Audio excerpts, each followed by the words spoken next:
Cuando llegó la hora sexta, hubo oscuridad sobre toda la tierra hasta la hora novena.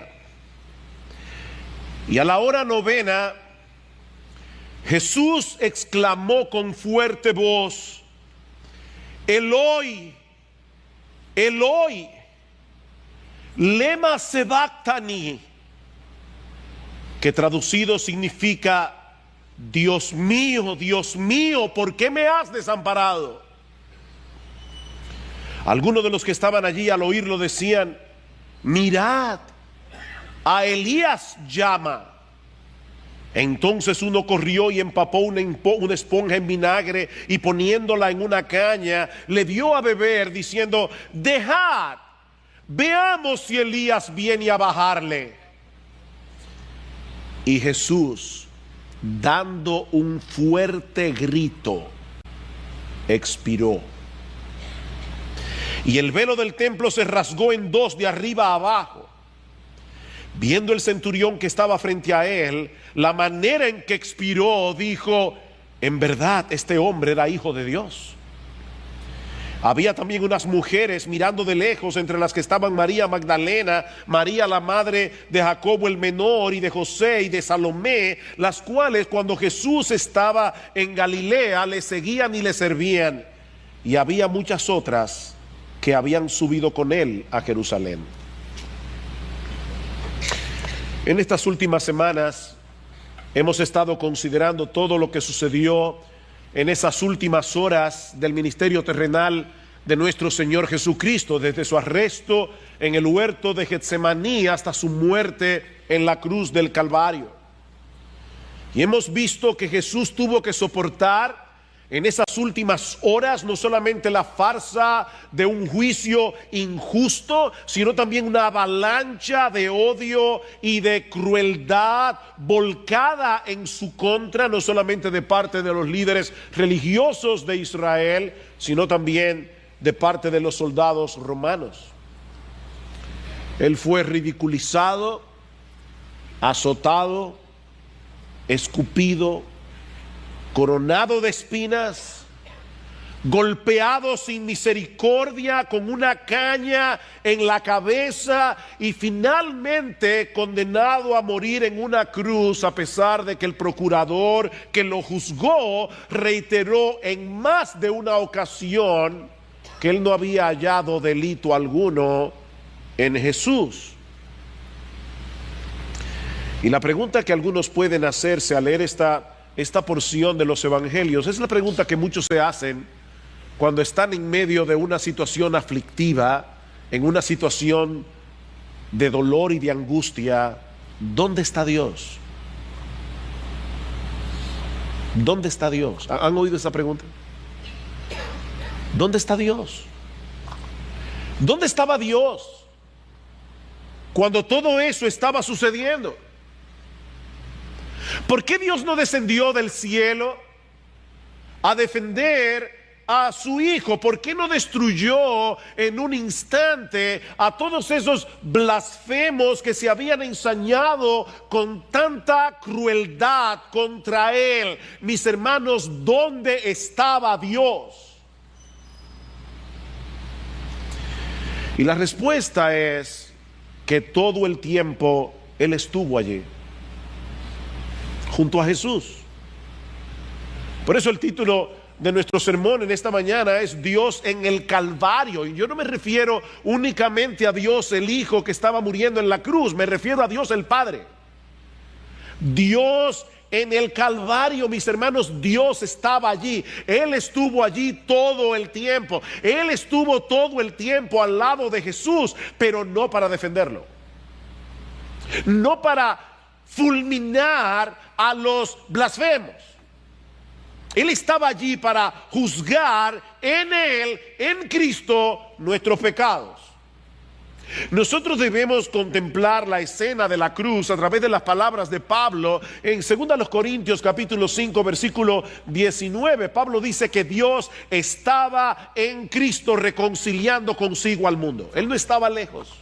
Dios estaba en Cristo reconciliando consigo al mundo. Él estaba allí. obrando activamente nuestra reconciliación a través de la muerte de su Hijo. Eso es lo que vemos en el pasaje de Marcos que vamos a estudiar en la mañana de hoy y que vamos a considerar bajo 6 encabezados. Hay 6 escenas aquí. La primera de ellas es la oscuridad sobrenatural que cubrió la tierra en pleno mediodía. Dice en el versículo 33, cuando llegó la hora sexta, hubo oscuridad sobre toda la tierra hasta la hora novena. Nosotros vimos la semana pasada que Jesús fue crucificado a la hora tercera, es decir, a las 9 de la mañana, por la forma como los judíos contabilizaban las horas. De manera que fue alrededor de las 12 del mediodía, cuando el sol está en su punto máximo de elevación, que vino esta oscuridad sobre toda la tierra. Y esa es una expresión que puede significar todo el planeta o de una manera particular la tierra de Israel. Personalmente yo tiendo a pensar que la segunda opción es la más probable. Toda la tierra de Israel se cubrió de tinieblas. Esta fue una oscuridad sobrenatural, una oscuridad causada por Dios mismo. No fue un eclipse solar. En primer lugar, porque era el día de la Pascua, y en la Pascua siempre había luna llena. Y si ustedes van a cualquier enciclopedia o van a vayan a Google, y van a saber que nunca hay un eclipse solar en luna llena, siempre es en luna nueva. Pero por otro lado, ningún eclipse solar dura 3 horas. Esta fue una oscuridad sobrenatural, esta fue una oscuridad causada por Dios para mostrarnos a través de un fenómeno visible lo que estaba sucediendo a nivel espiritual en ese momento en que nuestro Señor Jesucristo estaba dando su vida en la cruz. Por eso decía alguien, Douglas Webster, en el nacimiento del Hijo de Dios hubo gran claridad a medianoche. ¿Recuerdan cuando los ángeles aparecieron a medianoche? Dice, hubo gran claridad a medianoche. En la muerte del Hijo hubo oscuridad al mediodía. ¿Qué es lo que Dios quería mostrar a través de esas tinieblas? Bueno, en las Escrituras muchas veces se asocia la oscuridad con el juicio de Dios contra el pecado. La oscuridad se asocia con el pecado y con la ira de Dios en contra del pecado. Es por eso que el Señor en Mateo capítulo 8, versículo 12, hablando de aquellos que serán arrojados en el infierno, dice Jesús, serán echados en las tinieblas de afuera. Dios es luz. Donde Dios no está, hay tinieblas. Y hay muchos textos en la Biblia donde nosotros vemos esa asociación, vemos esa conexión entre la oscuridad y el justo juicio de Dios en contra del pecado. Por ejemplo, hablando de la llegada del día del Señor, un día de juicio y de castigo para el mundo incrédulo. Dice en Amós capítulo 5, versículo 18, ay de los que ansían el día del Señor. ¿De qué os servirá el día del Señor? ¿No será de tinieblas el día del Señor, y no de luz, oscuridad y no de resplandor? Y en Sofonías capítulo 1 versículo 14, cercano está el gran día del Señor, cercano y muy próximo, día de ira, aquel día de congoja y de angustia, día de destrucción y desolación, día de tinieblas y de lobreguez, día nublado y de densa oscuridad. Densa oscuridad. Pero tal vez la conexión más significativa que nosotros encontramos en las Escrituras entre estas tinieblas que arroparon la tierra durante la crucifixión es la que nosotros encontramos en el capítulo 10 del libro del Éxodo, cuando Dios juzgó a Faraón y a toda la tierra de Egipto en las 10 plagas.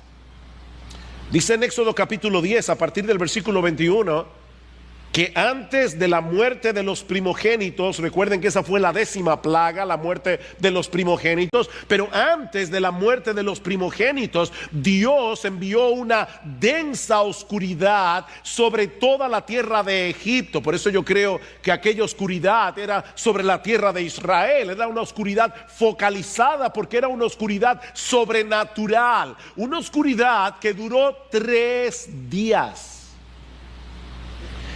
Y es inmediatamente después de ese tiempo de oscuridad que Dios estableció la celebración de la fiesta de la Pascua. ¿Van conectando? ¿Cuándo murió Jesús? El día de la Pascua. Fue precisamente después de ese tiempo de oscuridad que Dios estableció la fiesta de la Pascua, en la que los judíos debían sacrificar un cordero. Y el texto en Éxodo capítulo 12 versículo 6 es muy explícito. Dice: debe ser sacrificado el cordero entre las 2 tardes, es decir, alrededor de las 3. Ese cordero pascual era el sustituto a través del cual era preservada la vida de los primogénitos que habrían de morir esa noche. El ángel de condenación iba a salir por toda la tierra de Egipto, pero aquellos que pintaran el dintel de sus puertas con la sangre del cordero sustituto, el cordero iba a pasar de largo, por eso se llama Pascua, que significa pasar de largo. Recuerden, el inglés Passover es pasar de largo. El ángel de la muerte iba a pasar de largo sobre esas personas, sobre esas familias que por fe sacrificaran un cordero como un sustituto. Ese tiempo de oscuridad de 3 horas en el Calvario se encuentra íntimamente relacionado con aquellas tinieblas que cubrieron la tierra de Egipto por 3 días, en ese preciso momento en que el verdadero cordero pascual estaba siendo inmolado, cuando el verdadero cordero pascual estaba siendo sacrificado en el altar de la cruz. Marcos nos dice más adelante que nuestro Señor Jesucristo expiró a la hora 9, es decir, a las 3 de la tarde. La misma hora en que eran sacrificados los corderos de la Pascua. Dios cubrió la tierra con este manto de oscuridad, de densas tinieblas, para mostrarnos en una forma física lo que estaba sucediendo a nivel espiritual en esa cruz. Mis hermanos, Cristo estaba allí como nuestro sustituto. Él estaba allí recibiendo en nuestro lugar todo el peso de la ira de Dios, que merecen nuestros pecados. ¿Saben para qué? Para que nosotros pudiéramos ser absueltos en el tribunal de Dios. Es por eso que Juan el Bautista, cuando ve al Señor en Juan capítulo 1 versículo 29, ¿cómo lo presenta? He aquí el Cordero de Dios. He aquí el Cordero de Dios que quita el pecado del mundo. Cristo fue a la cruz a ser sacrificado como un cordero. Cristo, nuestra Pascua, fue sacrificado por nosotros, dice Pablo en 1 Corintios capítulo 5. Y en 2 Corintios capítulo 5 versículo 21 dice que aquel que no conoció pecado, por nosotros él fue hecho pecado. Y Pedro nos dice en su primera carta que él mismo llevó nuestros pecados en su cuerpo sobre la cruz.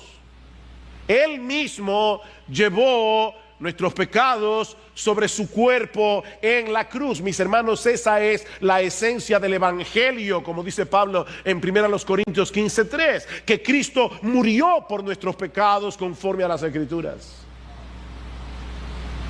Hablaba este viernes con un grupo de jóvenes y les decía: ¿cómo ustedes predican el evangelio? ¿Cómo pueden compartir el evangelio el año que viene cuando vayan a la universidad y se encuentren con personas incrédulas? ¿Va a ser a través de argumentos científicos? ¿Va a ser a través de argumentos filosóficos? Déjenme decirles algo, mis hermanos: nadie se va a convertir por escuchar argumentos científicos. Nadie se va a convertir por escuchar argumentos filosóficos. Es el evangelio lo que es poder de Dios para salvación. ¿Pero en qué consiste el Evangelio? El Evangelio es un anuncio de lo que Dios hizo en la historia a través de la muerte de su Hijo, ese viernes de Pascua, para que nosotros pudiéramos ser absueltos en su tribunal. Eso es el Evangelio. Y noten que Pablo dice, Cristo murió por nuestros pecados conforme a las Escrituras. Ya Dios había anunciado eso de antemano, cientos de años antes. ¿Saben qué? Para que no tengamos ninguna duda en cuanto a la identidad mesiánica de Jesús. Escuchen lo que algunos han llamado el Evangelio según Isaías. Isaías 53. Escrito 700 años antes del nacimiento de Cristo, y no solamente describe con todo detalle la agonía del Calvario, sino que nos ofrece la mejor exégesis que nosotros podemos encontrar en las Escrituras de lo que realmente sucedió en esa cruz. Él fue herido por nuestras transgresiones, dice Isaías. Él fue herido por nuestras transgresiones. Él fue molido por nuestras iniquidades. Nuestras iniquidades. Todos nosotros nos descarriamos como ovejas, nos apartamos cada cual por su camino, pero el Señor hizo que cayera sobre Él la iniquidad de todos nosotros. No fue por su propia iniquidad que Él fue a la cruz, porque Él era un cordero inocente. Pero aún así, dice Isaías en el versículo 10, que el Señor quiso quebrantarle, sometiéndole a padecimiento. Por su conocimiento, el justo, mi siervo, justificará a muchos y cargará las iniquidades de ellos. ¿Saben que hay algo interesante en el texto de Juan que yo cité hace un momento, cuando Juan el Bautista dice aquí el Cordero de Dios que quita el pecado del mundo? El texto griego es tan preciso que hay dos palabras para quitar. Yo puedo tomar esta hoja y quitarla de encima del púlpito y ponerla aquí. Eso es quitar.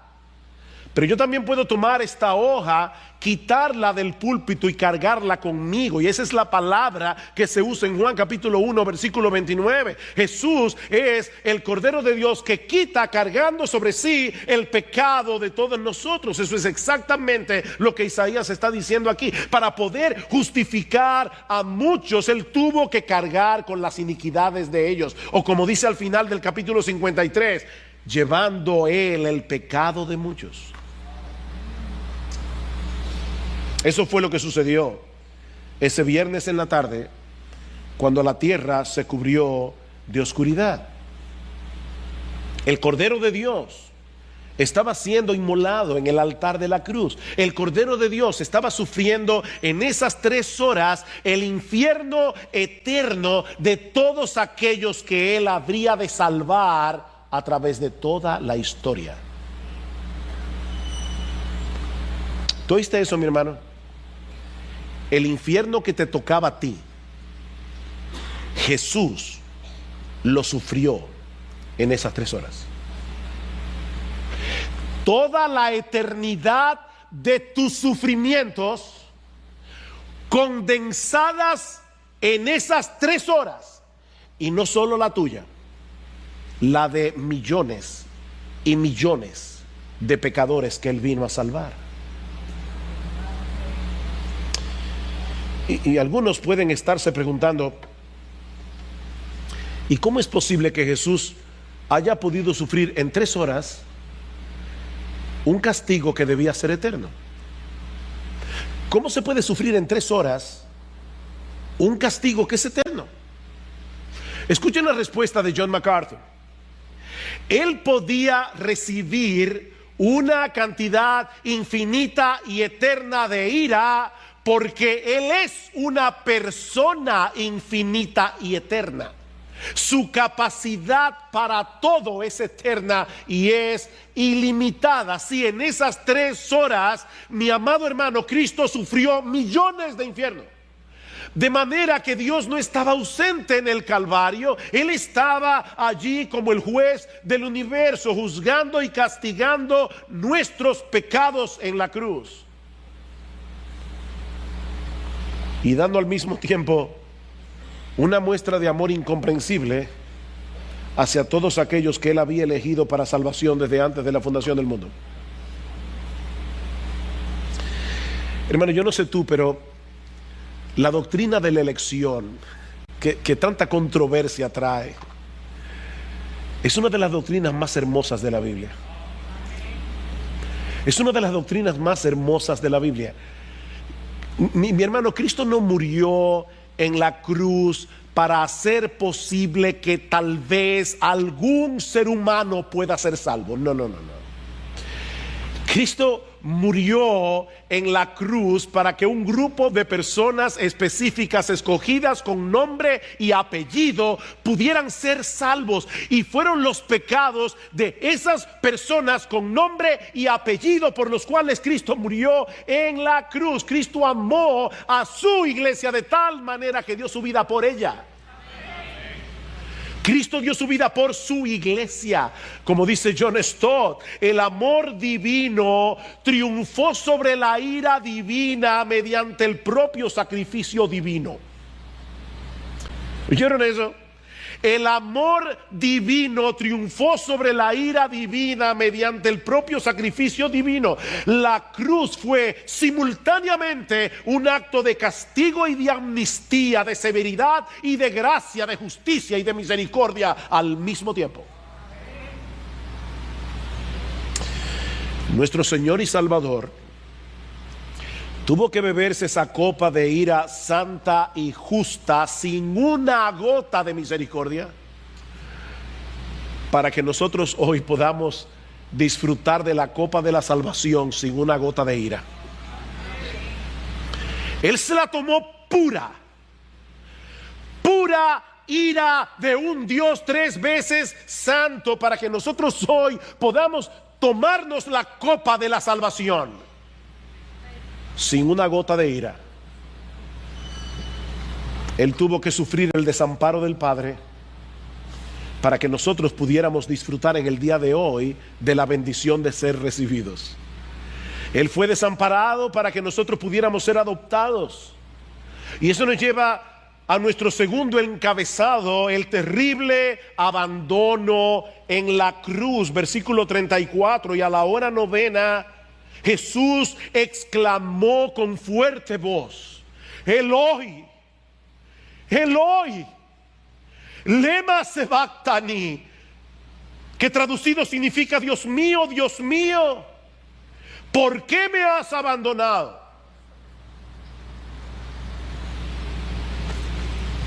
Ya son las 3 de la tarde del viernes. El Señor Jesucristo lleva 6 horas en la cruz.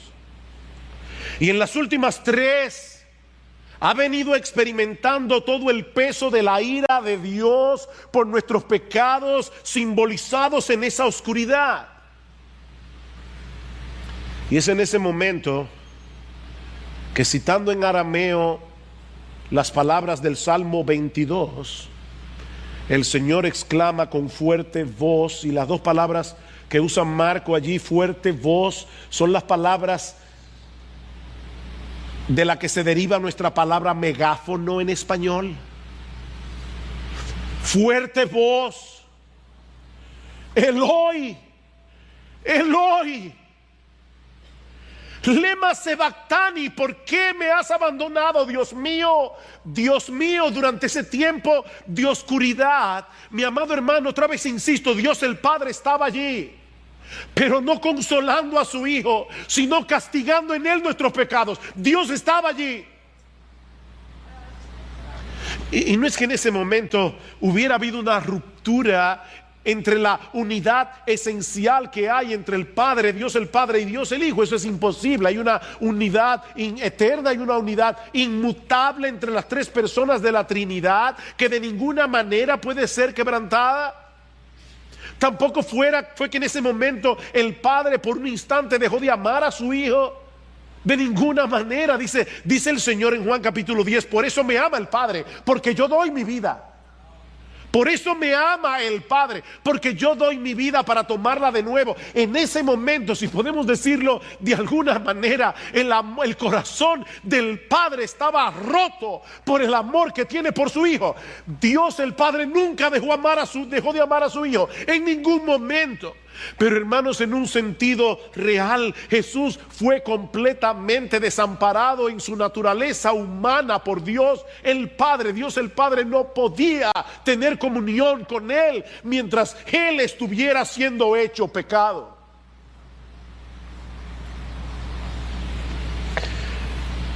Otra vez cito a John Stott. Se trataba de Dios en nuestra naturaleza, abandonado por Dios. Dios en nuestra naturaleza, abandonado por Dios. Mis hermanos, la santidad de Dios no le permite tener comunión con el pecado.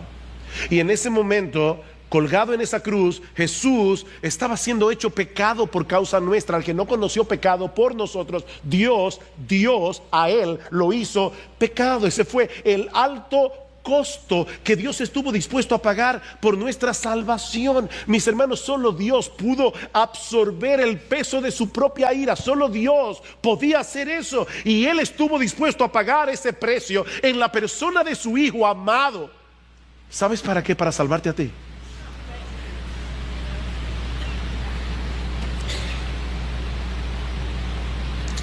¿Saben qué, mis hermanos? Este es el tipo de pasaje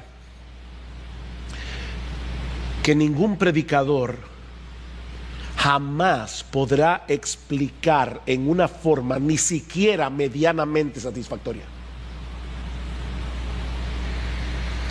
Ese abandono que Jesús tuvo que sufrir en la cruz del Calvario escapa por mucho a nuestra capacidad de entendimiento, sobrepasa por mucho nuestra capacidad de entendimiento. Estaba leyendo que se dice que en una ocasión Martín Lutero pasó horas con su Biblia abierta solamente meditando en esas palabras: Dios mío, ¿por qué me has abandonado? Y dice que después de estar varias horas meditando en ese texto, dice que empujó la mesa y solamente pudo decir con toda perplejidad: Dios, abandonado por Dios. ¿Quién puede entender tal misterio? Dios abandonado por Dios. Esta es la única vez en los evangelios que nosotros vemos a Jesús dirigiéndose a Dios sin llamarle Padre. La única vez. Él sabe el precio que tiene que pagar para salvarnos, cargar el peso de la ira divina que merecen nuestros pecados, incluyendo el desamparo de su Padre Celestial. Pero ¿saben qué, mis hermanos? A pesar de todo eso, Jesús sabía que Él podía confiar en Dios. Jesús sabía que Él podía seguir confiando en Dios como su Dios. Noten las palabras: Dios mío. Dios mío. Aunque suene paradójico, este es un grito de angustia y de confianza al mismo tiempo. El dolor y la agonía que Jesús estaba experimentando en su naturaleza humana le resulta abrumador. Lleva horas sufriendo millones de infiernos, por decirlo de alguna manera, en su cuerpo de carne. Pero en vez de quejarse con amargura, dirige a Dios ese grito de angustia, apropiándose de las palabras del Salmo 22. Jesús conoce el contenido de ese salmo, que comienza precisamente con esas palabras: Dios mío, ¿por qué me has abandonado? Jesús sabe que en ese salmo, después de describir los horrores de la crucifixión, el salmo concluye con una nota de victoria, no de derrota.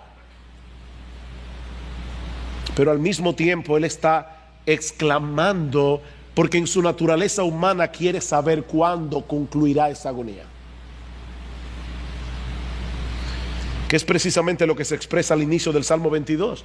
Dios mío, ¿por qué me has abandonado? ¿Por qué estás tan lejos de mi salvación y de las palabras de mi clamor? Dios mío, clamo de día y no respondes, y de noche y no hay para mí reposo. No era que el Señor desconocía la razón de su abandono, pero Él está citando de memoria literalmente las palabras de este salmo para dar expresión a su angustia y a su petición de que Dios venga a socorrerlo. Dios mío, ven pronto, socórreme.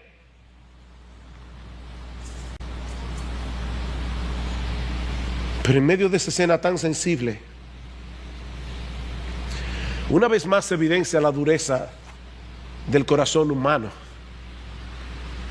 Aprovechando la similitud que existe entre el nombre del profeta Elías y las palabras arameas que Jesús acaba de pronunciar en la cruz, Marcos nos dice en el versículo 35 que algunos de los que estaban allí al oírlo decían: mirad, está llamando a Elías. Ustedes recuerdan que Elías no murió. Elías no vio muerte. Elías fue llevado al cielo, dice la Escritura, en un torbellino. Así que había una tradición entre los judíos de que Elías se aparecía desde el cielo para socorrer a los justos en tiempo de dificultad. Y esa es la tradición que está en la mente de esta gente cuando comienza a burlarse de Jesús. Las personas están conectando burlonamente una cosa con la otra para tener un poco más de diversión a costa de Jesús. Versículo 36: entonces uno corrió y empapó una esponja en vinagre, un vino barato que bebían los soldados, era un vino avinagrado, y poniéndola en una caña le dio a beber, diciendo: dejad, veamos si Elías viene a bajarle. Está llamando al profeta Elías. Démosle un poco de vino que lo reanime, a ver si da tiempo a que Elías baje del cielo a rescatarlo de la cruz. Pero el rescate vino de otro lado. Lo que nos lleva a nuestros siguientes encabezados. Ya vimos el tiempo de oscuridad, ya vimos el terrible abandono en la cruz. Veamos ahora en tercer lugar la ofrenda voluntaria de expiación. La ofrenda voluntaria de expiación. Ya Jesús había cumplido la obra que el Padre le había encomendado al dar su vida en rescate por muchos, al recibir sobre sí todo el peso de la ira de Dios. Así que dando un fuerte grito, dice Marcos en el versículo 37, Jesús expiró. Marcos no nos dice qué fue lo que el Señor expresó en ese fuerte grito, pero los evangelios de Juan y de Lucas nos ayudan a completar el cuadro. Dicen en Juan capítulo 19 versículo 30 que luego de probar el vinagre que le dieron los soldados, Jesús dijo: consumado es. He ahí el grito. E inclinando la cabeza entregó el espíritu. Consumado es. Ya todo acabó. La obra de redención ha sido consumada. Y Lucas añade que en ese momento, clamando a gran voz, dijo: Padre, en tus manos encomiendo mi espíritu. Y habiendo dicho esto, expiró. Con la conciencia de que la obra de redención había sido terminada, el Señor entregó su espíritu, confiándose al cuidado de su Padre celestial. Mis hermanos, Cristo no solamente fue a la cruz voluntariamente, Cristo dio su vida voluntariamente cuando ya todo se había cumplido. A Cristo no le quitaron la vida, Él dio su vida. Juan capítulo 10 del Evangelio de Juan: yo soy el buen pastor. ¿Y qué hace el buen pastor? El buen pastor da su vida por las ovejas. Él dio su vida, Él entregó el espíritu. Versículo 17: por eso me ama el Padre, porque yo doy mi vida para tomarla de nuevo. Nadie me la quita, sino que yo la doy de mi propia voluntad. Yo tengo autoridad para darla y tengo autoridad para tomarla de nuevo. Este mandamiento yo recibí de mi Padre. Cristo entregó el Espíritu. Es por eso que los evangelistas insisten en el hecho de que Jesús dijo las cosas que dijo en ese momento a gran voz. A gran voz. Fue a gran voz que el Señor clamó de angustia: Eloi, Eloi, lema sabactani. Fue con un grito, como vemos en el Evangelio de Marcos, que Cristo dijo: consumado es. Y fue clamando a gran voz que dijo al final: Padre, en tus manos encomiendo mi espíritu. ¿Y por qué ese dato es importante?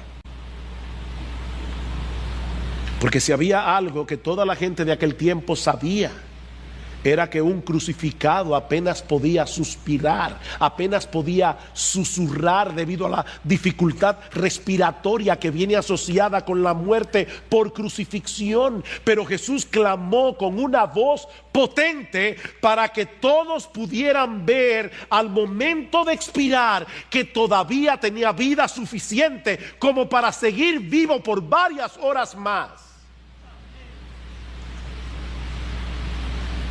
Nadie me quita mi vida.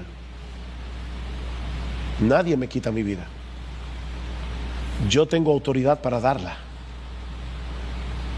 Y yo tengo autoridad para volverla a tomar. Cristo entregó su vida voluntariamente en la cruz del Calvario como nuestro sustituto, y de ese modo abrió para nosotros una vía de acceso a la presencia misma de Dios. Y eso nos lleva a nuestro cuarto encabezado: un camino nuevo y vivo hacia el santuario. Versículo 38. Y el velo del templo se rasgó en dos, de arriba abajo. El velo del templo se rasgó en dos. En el templo de Jerusalén había un velo, y no se imaginen, por favor, a los velos que se usan desde el día de hoy, o a las cortinas que se usan en el día de hoy. No. Este era un velo muy pesado, era un velo muy grueso que dividía el lugar santo del lugar santísimo. El lugar santísimo era donde Dios manifestaba su presencia especial. En el templo de Jerusalén, allí estaba el arca del pacto, allí estaba el propiciatorio, donde el día de la expiación el sumo sacerdote rociaba el propiciatorio con la sangre del cordero sacrificado. Una vez al año solamente podía entrar el sumo sacerdote al lugar santísimo en el día de la expiación. Era una cortina tan gruesa que el historiador judío Flavio Josefo nos dice que ni siquiera dos caballos unidos alando en sentido contrario habrían podido romper esa cortina. Tenía 18 metros de altura y 10 centímetros de espesor. No estamos hablando de cualquier velo. Este velo simbolizaba la separación que existe entre nosotros y Dios por causa de nuestros pecados. Mis hermanos, no podemos entrar en la presencia de Dios a menos que su justicia quede perfectamente satisfecha, porque Él es un Dios perfectamente santo, Él es un Dios perfectamente justo. Pero gloria al Señor. En el preciso momento en que Jesús estaba exhalando su último suspiro, esa gruesa cortina se partió en dos, de arriba hacia abajo, para mostrar que había sido abierta una puerta de acceso, una vía de acceso a la presencia misma de Dios, no a través de los sacrificios del templo, sino a través del sacrificio de Jesús. Por eso alguien decía que la rasgadura del velo fue el signo de exclamación de Dios a la muerte de su Hijo. La muerte de Cristo en la cruz dejó el templo inoperante. Con un solo sacrificio, el Cordero de Dios hizo cesar de una vez por todas el sistema sacrificial y sacerdotal del antiguo pacto. Como dice el autor de la carta a los Hebreos, Los sacerdotes del Antiguo Testamento tenían que ofrecer muchas veces los mismos sacrificios que nunca pueden quitar los pecados, pero Él, habiendo ofrecido un solo sacrificio por los pecados para siempre, se sentó a la diestra de Dios, porque por una sola ofrenda Él ha hecho perfectos para siempre a los que son santificados.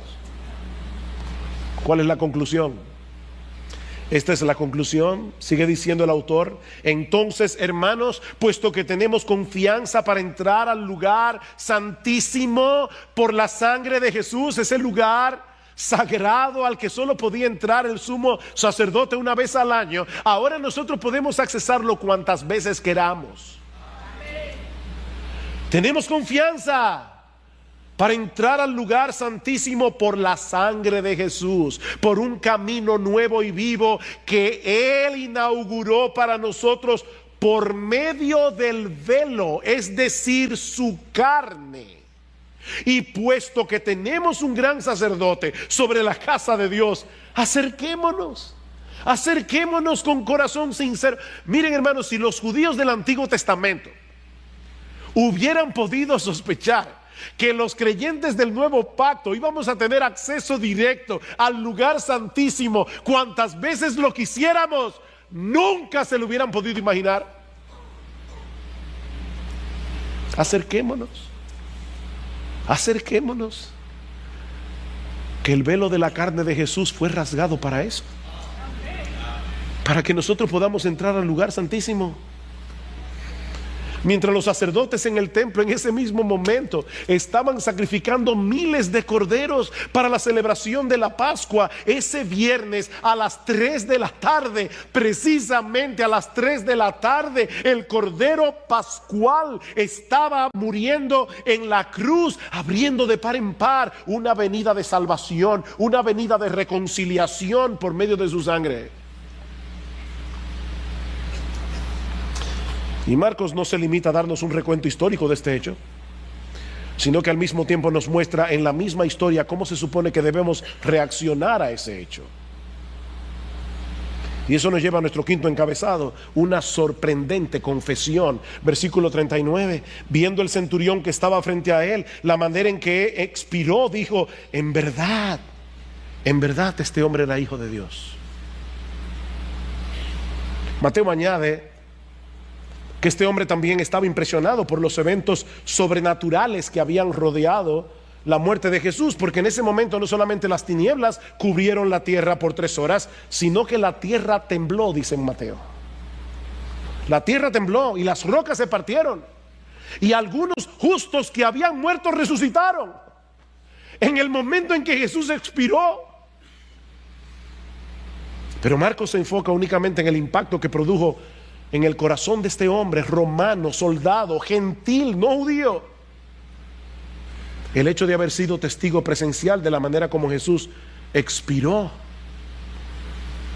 Piensen en esto, mis hermanos. Este hombre tiene que haber sido testigo de miles de muertes.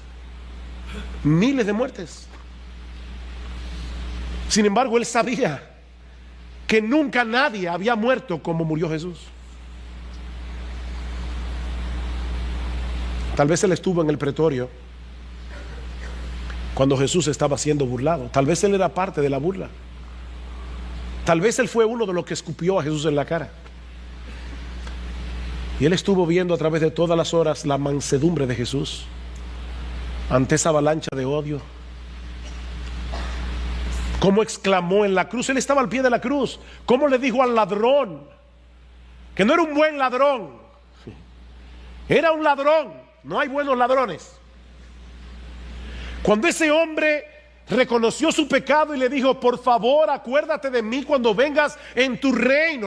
El acto de fe más increíble que una persona haya hecho en toda su historia, colgado de una cruz y viendo a Cristo colgado de una cruz, le está diciendo: yo sé que tú eres un rey, tú tienes un reino.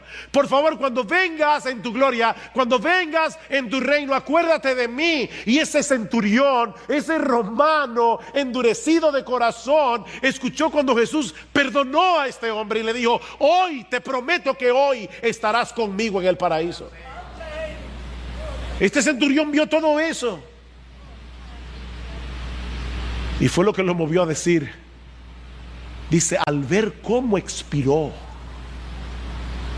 al oír este grito de victoria, consumado es. Padre, en tus manos encomiendo mi espíritu. Dice, al ver cómo expiró, ese centurión romano dijo, verdaderamente este hombre era hijo de Dios. Ahora, hermanos, este texto tiene una importancia capital en el Evangelio de Marcos. ¿Cómo comienza el Evangelio de Marcos? Este es el principio del Evangelio de Jesucristo, Hijo de Dios. Y una y otra vez nosotros vemos a través del Evangelio de Marcos cómo los demonios reconocían que Jesús era el Hijo de Dios, cómo Dios el Padre reconocía que Jesús era el Hijo de Dios. Nosotros vemos en los Evangelios cómo el mismo Jesús se identifica a sí mismo como el Hijo de Dios. Pero hasta este momento no había habido ningún solo hombre que había llamado a Jesús en el Evangelio de Marcos Hijo de Dios. Y tiene que ser un soldado romano gentil. En ese momento ese hombre estaba ilustrando a qué vino Cristo al mundo. ¿Por qué estaba muriendo en esa cruz? Para salvar a pecadores como tú y como yo, para llevarlos, abrirles el entendimiento y hacerles ver que Él era realmente el Hijo de Dios. Y es como si Marcos estuviera diciéndole a los lectores de su evangelio y a todos aquellos que iban a oír a través de la historia a un predicador exponer este pasaje del evangelio, cuando este centurión dijo, verdaderamente este hombre era hijo de Dios, es como si Marcos estuviera diciendo, ¿y ahora qué de ti? ¿Qué de ti? ¿Vas a reaccionar con indiferencia ante la muerte de Jesús? ¿O vas a reconocer como el centurión que verdaderamente este hombre era el Hijo de Dios, que había dado su vida de manera voluntaria para salvar a pecadores? Pero hay una escena más que veremos mucho más brevemente, las testigos presenciales de la crucifixión. Marcos concluye esta historia de una manera bien extraña. Había también unas mujeres, versículo 40, mirando de lejos, entre las cuales estaban María Magdalena, María la madre de Jacobo el menor y de José y de Salomé. María ya se había ido con el apóstol Juan, ¿recuerdan? Cuando el Señor le dice, mujer, he ahí tu hijo, hijo, he ahí tu madre. Las cuales cuando Jesús estaba en Galilea le seguían y le servían, y había muchas otras que habían subido con él a Jerusalén. Hermanos, ¿por qué Marcos incluye este detalle aquí, que no parece tener mucha relevancia, sobre todo en comparación con el resto de la historia? Muy probablemente porque iban a ser esas mismas mujeres las primeras testigos presenciales de su resurrección. Esas mismas mujeres, eso lo vamos a ver al llegar al capítulo 16 del Evangelio de Marcos. Esas mujeres habían estado con Jesús durante todo su ministerio en Galilea, siguiéndole, sirviéndole. Y ahora Marcos nos dice, ¿saben qué? Fue ese grupo de mujeres la que se mantuvo fieles hasta el fin en la muerte de Jesús. Mientras aquellos discípulos que le habían dicho a Jesús, camino a Getsemaní, aunque todos te negaren, yo nunca te negaré. El apóstol Pedro que dijo, mira, si fuera necesario morir contigo, no te negaré. Ninguno de esos hombres estaba allí. Allí estaba un grupo de mujeres. Un grupo de mujeres. Este grupo de mujeres, y hermanas, esto debe hacerlas sentir felices. Este grupo de mujeres ocupa un lugar de honor en el Evangelio. Por esa fidelidad a toda prueba, aún en medio del dolor y de la confusión que muy probablemente estaban experimentando en ese momento al ver a Jesús crucificado. Ellas fueron testigos presenciales de su muerte, fueron testigos presenciales de su enterramiento. Y aunque no lo sabían en ese momento, 3 días más tarde iban a ser testigos presenciales de su resurrección.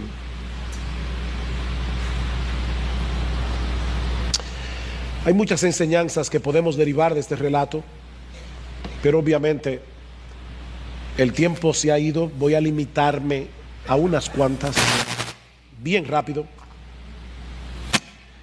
Mis hermanos, este relato nos enseña en una forma muy impactante el alcance de la justicia y la santidad de Dios. El alcance de la justicia y la santidad de Dios. ¿Tú quieres saber qué tan santo es Dios? Mira la cruz. Mira la cruz, mira al Hijo de Dios muriendo por nuestro pecado y vas a darte cuenta que Dios no toma el pecado a la ligera. Mis hermanos, para nuestro Dios, el pecado que nosotros cometemos con tanta facilidad, el pecado que nosotros coqueteamos, con el que coqueteamos muchas veces, para nuestro Dios el pecado es algo tan serio que para poder salvarnos, para poder tener comunión con nosotros, su Hijo tuvo que morir en una cruz.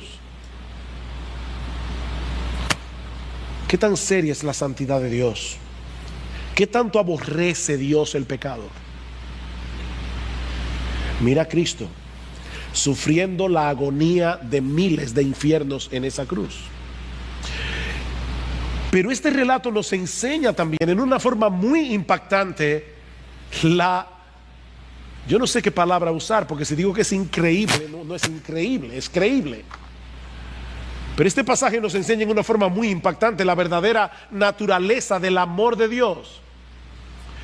¿Sabes que nosotros no podemos entender el amor de Dios hasta que no entendemos la ira de Dios? En estos días hubo una controversia en las redes, no me había dado cuenta, alguien me lo hizo saber, porque alguien tomó un pedacito de un sermón que se predicó aquí en esta iglesia, donde decíamos que Dios no solamente odia el pecado, sino que también Dios aborrece al pecador, y algunas personas comenzaron hasta a hacer burlas de esa expresión. ¿Cómo es posible que Dios aborrezca al pecador? No, Dios ama al pecador.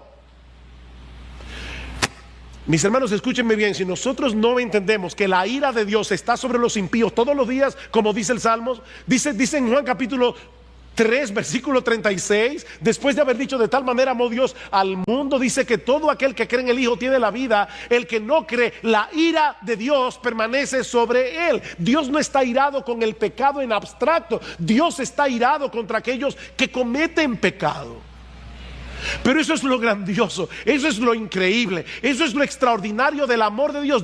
Dios interpuso su amor. El aparato emocional de Dios es complejo. Nosotros no podemos reducir el amor de Dios a un mero sentimentalismo. Dios no es un abuelito que está en el cielo diciendo: ay, no importa lo que ustedes hagan, yo lo voy a recibir como quiera porque yo los amo. No, aquí tenemos a un Dios perfectamente santo, a un Dios perfectamente justo, a un Dios que no juega con el pecado, a un Dios que no puede tener comunión con el pecador, a un Dios que tiene que castigar a los culpables, al mismo tiempo interponiendo su amor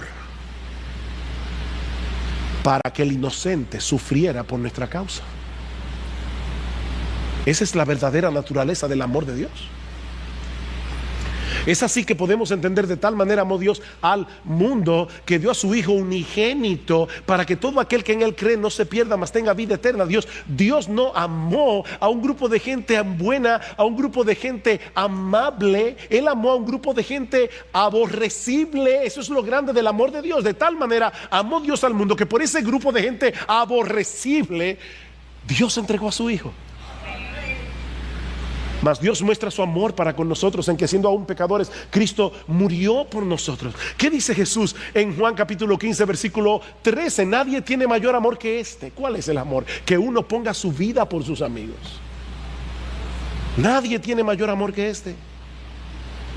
Oh, mis hermanos, no es contemplando las circunstancias que nosotros podemos alcanzar un mejor entendimiento del amor de Dios. Es a través de la cruz. No mires a tus circunstancias, mira la cruz. Pero también podemos derivar de este relato que no nos pertenecemos a nosotros mismos, mis hermanos, porque Cristo nos compró a precio de su sangre en esa cruz. Ese texto en Juan capítulo 15 versículo 13, nadie tiene mayor amor que este, que uno ponga su vida por sus amigos. Ese texto no termina allí. Ese texto sigue diciendo: y vosotros sois mis amigos si hacéis lo que yo les mando. ¿Por quiénes puso Cristo su vida? Por sus amigos. ¿Quiénes son sus amigos? Vosotros sois mis amigos si hacéis lo que yo digo. Nosotros fuimos comprados, mi hermano. Tú no te perteneces, tú no te perteneces. Fuiste comprado por precio. Como dice Pablo: ¿no sabéis que sois templo del Espíritu Santo? el cual está en vosotros, el cual tenéis de Dios, y que no sois vuestros, porque fuisteis comprados por precio. Glorificad pues a Dios en vuestro cuerpo y en vuestro espíritu, los cuales son de Dios. Mi hermano, Cristo te compró. Ese sufrimiento fue para comprarte. El amor de Cristo nos apremia, dice Pablo, llegando a esta conclusión, que si uno murió por todos, luego todos murieron, y por todos murió, para que los que viven ya no vivan para sí, sino para aquel que murió y resucitó por ellos. Tú no te perteneces para hacer de tu vida lo que tú quieras. Tú no te perteneces para usar tu tiempo como tú quieras. Tú no te perteneces para usar tus recursos económicos como tú quieras. Tú no te perteneces para hacer del resto de tu vida de aquí en adelante lo que tú quieras. Cristo te compró a precio de su sangre. Esa agonía es para que tú no sigas viviendo para ti. Y finalmente, este relato nos enseña en una forma muy impactante que no puede haber salvación fuera de Jesús. No puede haber salvación fuera de Jesús. Solo Dios podía absorber todo el peso de su propia ira. Solo Dios podía salvarnos de Dios. Por eso Dios se hizo hombre, para poder recibir en su naturaleza humana todo el peso de la ira que tus pecados y los míos merecían. Oh, mi amigo, es a la luz de lo que hemos visto hoy que podemos entender por qué Jesús decía: yo soy el camino, yo soy la verdad, yo soy la vida. Nadie viene al Padre sino por mí. Él es la única vía de acceso al Padre. No es la religión, no es tu decencia, no son tus buenas obras, es Jesús. Él es la única vía de acceso. Ven a Cristo, mi amigo.